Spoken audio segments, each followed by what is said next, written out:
everyone, Tony Phelan here with CompetitionX, and today we've got a review of Team Associated's Reflex DB10 two-wheel drive short course Desert Buggy. Okay, so the Reflex DB10 is based on Team Associated's 9-time Roar National Championship winning short course platform. It has been modified slightly. As you can see, the motor is actually behind the shock towers, behind the rear wheels instead of in front. If you saw the unboxing video, which I'll put a link down below in the description, if you saw the unboxing video, we went over a lot of the features of this truck. But let's just hit a few of the key features right now that people are going to want to know.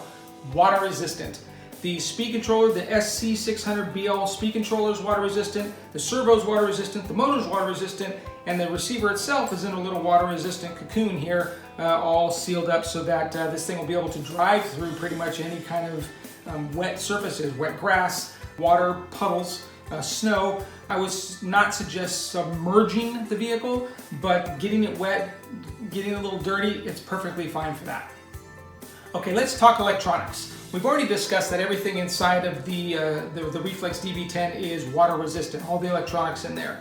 The servo is a Reedy 0712MG metal geared servo. That's got decent speed and decent torque. Doesn't really need a whole lot because the vehicle is not very heavy. Just needs something really reliable up here to keep the tires pointed in the right direction. So this servo did a really good job.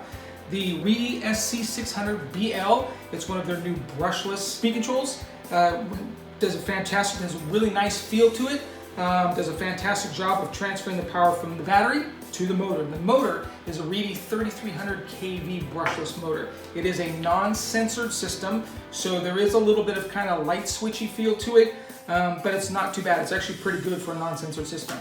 The radio, XP120. I kind of am a little picky about the radios that I use. It has to fit my hand, and I don't like adding a bunch of stuff to it. Guys will add like grip tape or something to beef it up a little bit to fit their hands better. I'm not that type of guy. I want it to fit my hand, and this one feels really good. I also like the fact that the buttons up here have been kind of toned down a little bit. They're not these gigantic knobs like before. It has all the switches up on here, the dual rates and the reversing switches. So it's a very nice little radio system. All right, some of the other notable features on the DB10 that you're going to want to know about. One of them is going to be these shocks. These are 12mm aluminum body, big bore shocks. They're very good, they feel very good. The one thing that I would say about them though is that, well, it's two things. One is they're not threaded, so you're gonna have to put preload clips to adjust the ride height. The other one is that the shock caps are plastic. Now we were jumping this pretty high and landing pretty hard, and thankfully we didn't blow any shock caps off, but if you're gonna be jumping it up really high, I would suggest maybe pulling off the plastic ones, putting aluminum ones on. Then there's the turnbuckles. There's steel turnbuckles all the way around. The wheel and tire combo. The wheels look great. They're based after Method racing wheels, and the tires they're really soft. There's a big air gap between, it appears to be an air gap between the tire and the foam itself. Now, these actually had really good traction. I was really impressed with the traction these had. Again, part of that is probably the DVC system, which we'll get to in a minute. But there's very little wear on them, so the tires were really good as well. The final thing is of course going to be the lighting system. The front lights are already in the front and of course in the rear. Now, I did have a problem. These are press fit. They press in there, both the front and the rear.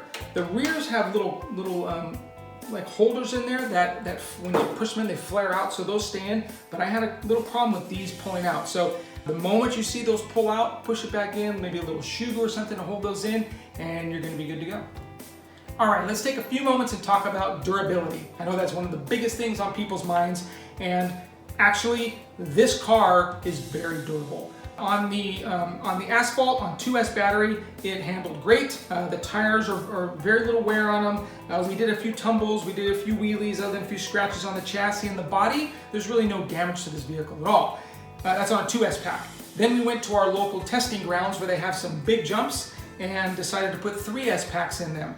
Around the normal little berm area, little off-road area, it tumbled, it jumped, it landed on the nose, it landed on the rear, it was fine. But then we decided to take it on a big jump, and as you can see from this video right here, it didn't end well. But my biggest thing is that whenever a car breaks, I ask myself, should that have broken? Under normal use, around the berms, around the dirt track, up the side of the hill there, everything, the car is fine. It's going to be durable. That jump, that landing should have broken. So if you're dumb like me and you decide to make a big jump, expect to break some parts. But other than that, I think the car is extremely durable for everyday use. Now the final thing we want to talk about is Associated's DVC. The DVC stands for Dynamic Vehicle Control. And basically what it does is there's a gyro in the receiver and it senses the pitch and movement of the car. And then what it does is it controls the steering and the throttle to make sure the car stays in a straight line. On asphalt, it does a really good job. You can go at full speed, you can slam on the brakes, and the thing will stay in a straight line. You touch the wheel a little bit and it'll move, but it'll stay in a straight line. Accelerating the same way. On the dirt, I was able to be able to do donuts and really get the car pitching sideways. If you want more control in the dirt, on the top of the receiver is a small pot adjustment.